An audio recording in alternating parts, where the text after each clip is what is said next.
super middleweight division has become one of the hottest in boxing, and that trend continues on Saturday, November 6th, when Lucian-Bute makes the 9th defense of his IBF title against the ageless wonder, the road warrior Glen Johnson.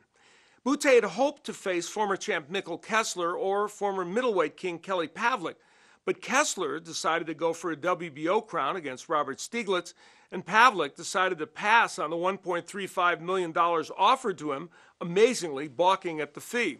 So they turned to Glen Johnson, and in the end, this may be a blessing for the more than 16,000 fans who will fill the arena to see the fight live in Quebec, and the television viewers who will see it on Showtime in the United States and the Super Channel in Canada.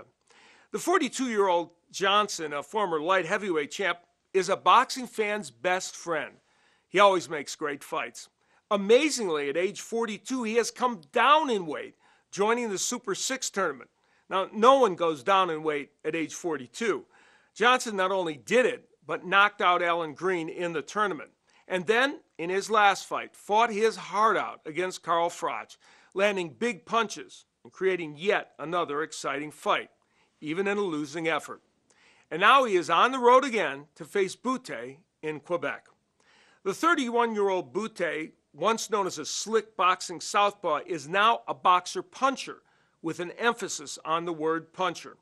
He has 6 straight title defenses by KOs. He's become a brutal body puncher, perhaps the best in boxing. And he's rated in most of the top 10 pound-for-pound lists, and he is at his peak at a fighter right now. So how could Glen Johnson pull off the upset? Well, here are the keys to victory. For Glen Johnson, most important, avoid the uppercut. Bute has tremendous power in that punch, and it's a punch Johnson, as he wades in, is often hit with.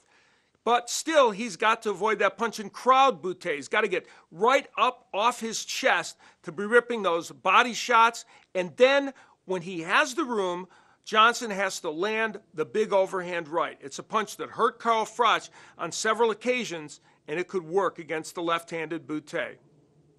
For Bute, the jab is important. It will help him establish distance against Johnson, and it's a punch that you can land against Glen Johnson as he's attacking, which he always does.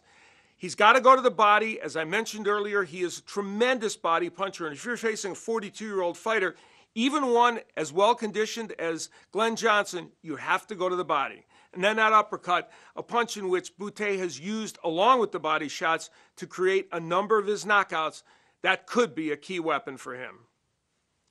Well, Bute was not part of the Showtime Super 6 tournament that has boosted the super middleweight division in the last 2 years, but during that time he reinvented himself as a knockout artist and made many believe that he's the best super middleweight in the world.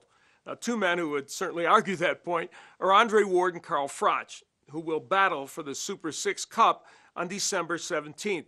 It's expected that Bute will face the winner in 2012. But before that, there is the matter of Glen Johnson on November 6th. And Johnson is undaunted by big names in the sport. Just ask Antonio Tarver and Roy Jones Jr. I'll be privileged to be at ringside to call this one on Showtime, along with the previously mentioned Mr. Tarver and Steve Albert. For more on that, go to sports.show.com. Now, Johnson and Bute have sparred together, and they have mutual respect for each other, but that won't stop them from attacking with abandon. I look for a sizzling match.